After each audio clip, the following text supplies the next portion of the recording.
Pemirsa, terima kasih Anda masih menyaksikan Berita Papua. Dan bagi Anda yang baru bergabung bersama dengan kami, akan kami sajikan kembali 3 berita utama kami hari ini.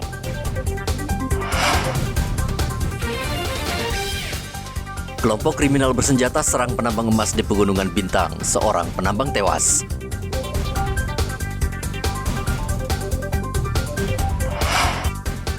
Seorang juru parkir di Sorong ditemukan tewas di semak-semak.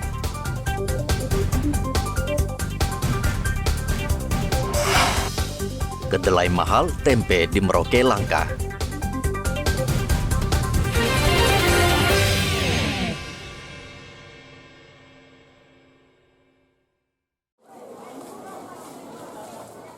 Harga kedelai terus merangkak naik dan saat ini harga kedelai sudah mencapai Rp15.000 per kilogram.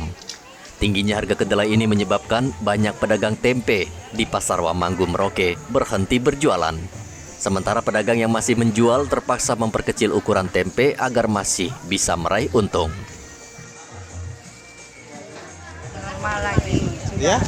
5.003. Oh, kalau yang kemarin itu 2001 ya? Ya, itu kemarin ya begitulah. Kenapa sampai naik begitu, Bu? Itu yang pabriknya HB itu terbakar tuh, Mas. Oh, Tapi sudah normal.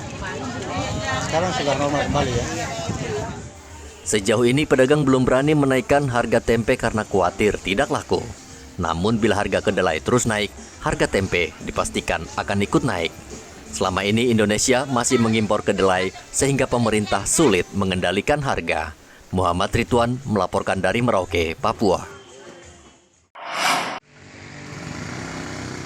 Seorang warga Merauke mengeluhkan pelayanan di Rumah Sakit Umum Daerah Merauke yang dinilai lambat dan tidak profesional. Keluhan warga ini kemudian diunggah di media sosial dan menjadi viral. Dalam unggahan tersebut terlihat warga yang hendak berobat harus antre lama di loket rumah sakit.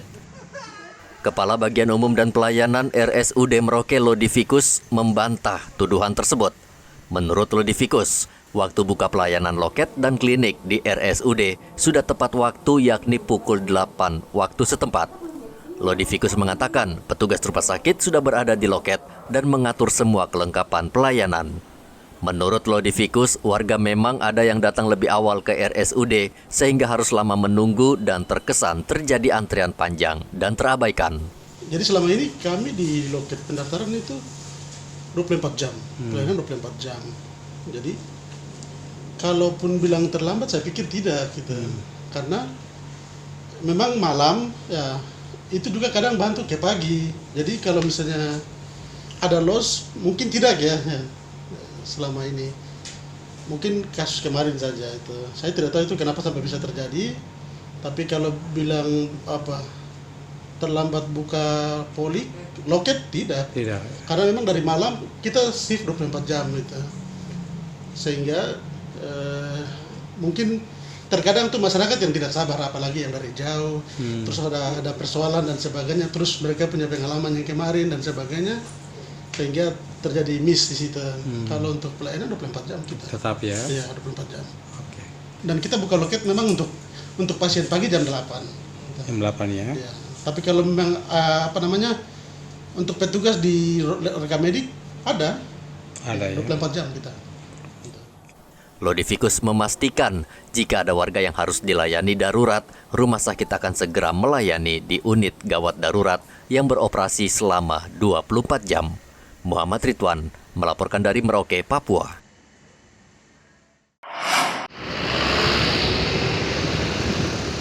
Pemerintah membatasi penjualan obat sirup anak untuk mencegah korban yang berjatuhan akibat gagal ginjal akut. Ratusan anak harus dirawat di rumah sakit dan puluhan meninggal dunia akibat kandungan zat tertentu yang melebihi batas di beberapa obat sirup. Kendati kasus ini sudah mulai teratasi, warga di Merauke tetap dianjurkan agar tidak membeli obat anak secara bebas di toko atau apotek. Orang tua wajib berkonsultasi dengan dokter agar diberikan resep obat yang aman dan manjur. Yang baru ya, jadi saran saya untuk orang tua lebih bijak menggunakan obat-obatan apalagi yang dijual bebas. Apalagi yang sirup ya, entah itu sirup paracetamol sirup, obat-obatan flu, batuk, pilek, untuk orang tua dapat berkomunikasi, berkonsultasi dengan dokter anak terhadap penggunaan obat-obatan tersebut, supaya setidak-tidaknya obat yang dikonsumsi oleh anak itu adalah obat yang aman dikonsumsi. Kemenkes dan BPOM sudah mengizinkan 156 obat sirup untuk dijual di pasaran. Obat sirup yang diizinkan dijual dinilai aman dikonsumsi anak.